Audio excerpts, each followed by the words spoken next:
চালের গুঁড়োর সাথে গরম জল মিশিয়ে একটা ডো তৈরি করা হয়েছে।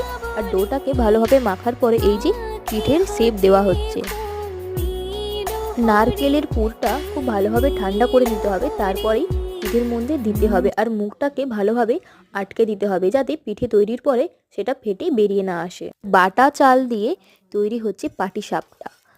চালটাকে ভিজিয়ে খুব ভালোভাবে বেটে নেওয়ার পরে একটা ব্যাটার তৈরি হয়েছে, সেটাকে কড়াইতে হালকা তেল দিয়ে খুব ভালোভাবে দেখো ঠিক ধোসার আকারে করে ওপরে নারকেলের পুরটা দিয়ে এই যে গরম গরম তৈরি হয়ে গেল পাটিসাপটা আর নারকেলের পুর ভরা পুর পিঠে।